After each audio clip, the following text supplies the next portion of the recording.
Going to be talking about in this video would be highly associated show.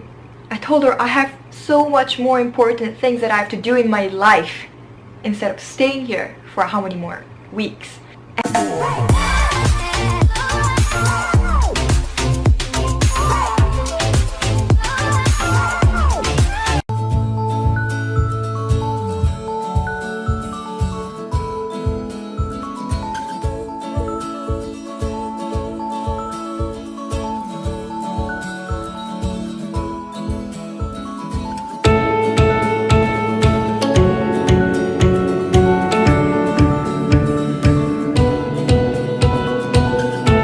Things that I'm going to be talking about in this video would be highly associated to the reason why I was so happy that I got eliminated in that show.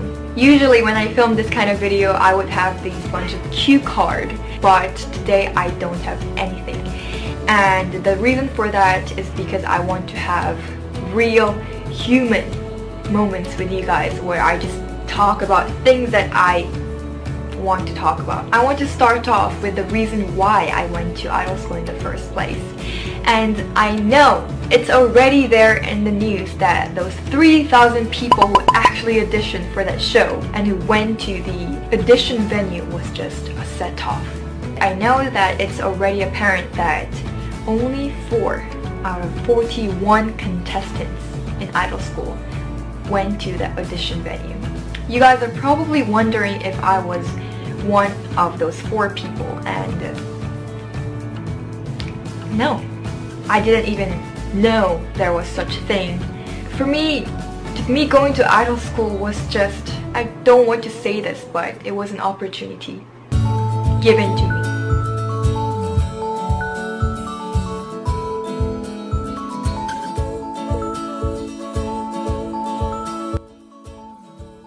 I thought idol school was a reality show.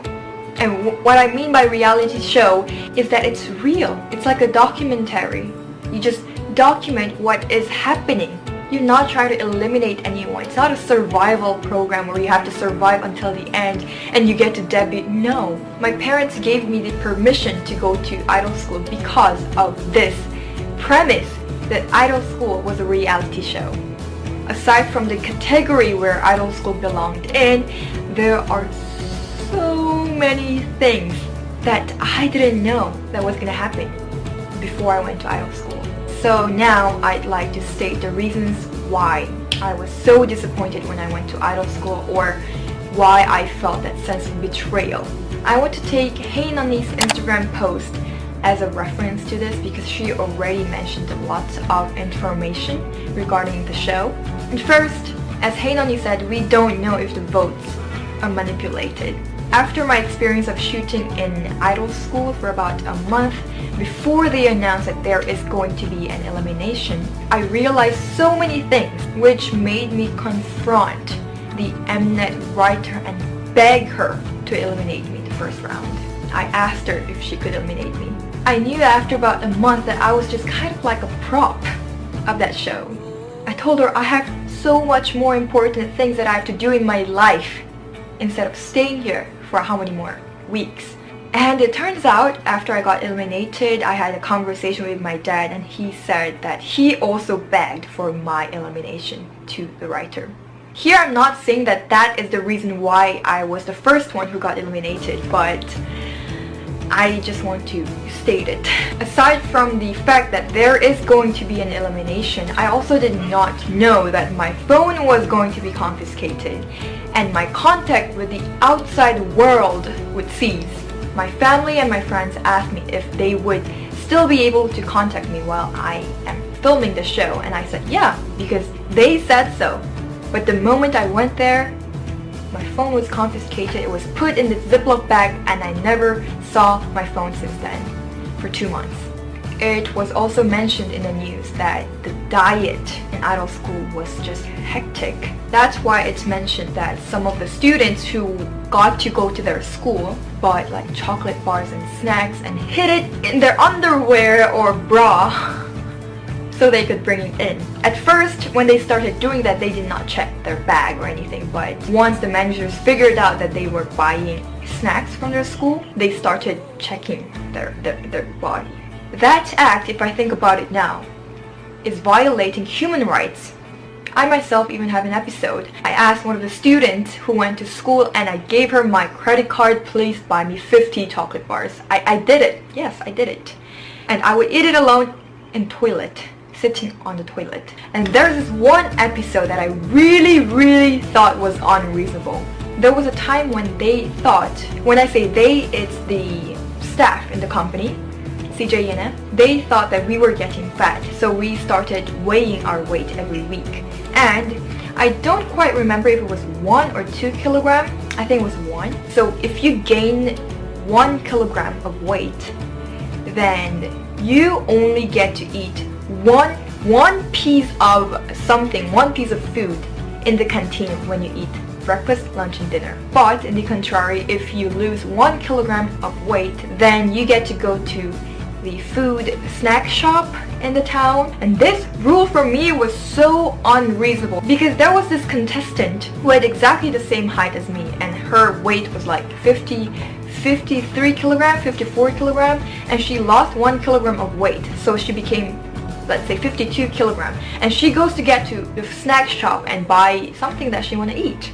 And me, I gained 1 kilogram of weight and I got to eat 1 piece of French fry. I got to eat 1 piece of meat, and that was just really like, wow, this is just out of the world.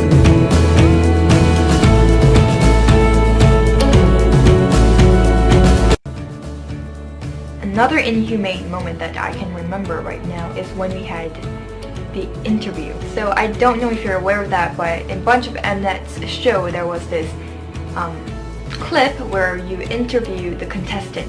And I know there are rising controversies where you only use like a single word that a contestant said in a different context that he or she said and make that person evil. By being interviewed by one of the writers of Mnet, I realized that this is just so dangerous. I remember the average time that each student get to interview was 1 hour or 2 hours or even sometimes 5 hours. And basically what the writers were trying to do or what they were trying to pull off from me was something that they wanted to hear. An example that I could remember was the time when I just got eliminated and I got this chance to interview. So the writer asked me, so how do you feel about this elimination? And I said, I am truly happy. And the writer goes, oh come on, you are frustrating me until the very last moment. Because every time I did the interviews, I was just so frank. I would say whatever was in my mind. I mean, you said it's a reality show where we're supposed to be like this 40 beautiful, you know, when I say beautiful, not just beautiful on the outside, but beautiful in the inside.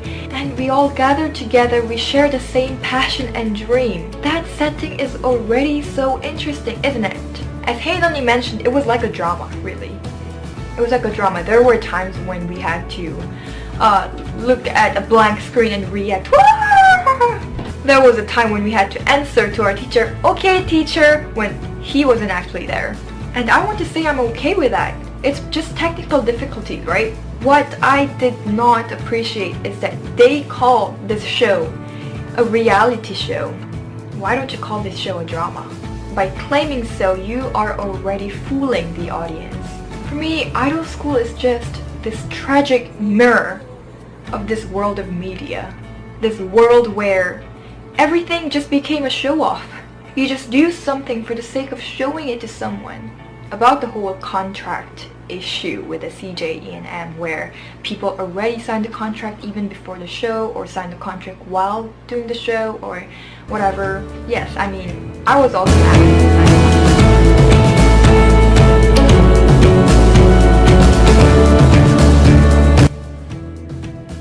I guess I was wise enough not to sign a contract with them, looking at what the other people who did went through. During the time when I was begging the Mnet writer if she could eliminate me, I told her, Why do I have to smile in front of the camera when I don't want to smile? Why do I have to react to other people dancing and singing if I don't want to react? Her answer was, because maybe the audience will like you if you smile in the camera. Maybe that was true during the time, but now I don't think so. The audience are wise enough to distinguish what's real and what's not. These are the reasons why I wanted to get eliminated. The reasons why I, with an assurance, quit my whole journey to be a K-pop idol.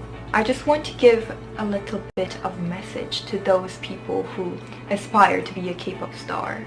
I realized that this world where I was once in does not go around in a way that I imagined it to be. Of course, the common mistake is that I just think that, you know what, I just have to do my best. I just have to be enthusiastic, I have to be passionate, and it will just come to me. Maybe that is true in different fields out there, but not in the K-pop world. Depending on the decision of the people who are in the higher position than you could be seen as a totally different person. Or in this particular show, you might not even be seen. Just like me. The people of CJ&M or Mnet claimed that they care about equality, they care about fairness, and they said it with such a loud voice. But what is it that I experienced? You should not just take in what you merely see. Try to see through what's behind there. Of course, not all K-pop artists go through this whole dark thoughts. A good example that I could give is BTS. And I think they are an exemplary K-pop artist who could bring some kind of revolution in the K-pop industry. In there, I don't know why this whole distinction between the strong and the weak is just so explicit. I know it's really sad and that kind of distinction is probably present everywhere, but I just want to bring this kind of awareness that that's not how it should be. There's no such thing as the strong and the weak, right? Anyways, before I come to the conclusion, I would just like to mention Haenoni's courage, because she's the one who kind of started this. In this world of media, in this age of materialism, probably this kind of issue or this kind of affair is so natural. But I guess by letting this happen, we are just losing that human aspect in us. I am not trying to put anyone down, because I am disappointed and me alone is enough. With this heightened level of consciousness, I hope we can bring some kind of revolution in the whole K-pop industry. Anyways, I hope you guys enjoyed this video. I know that was a bit saddening, but I still hope you did. And I will see you guys in my next video. Bye.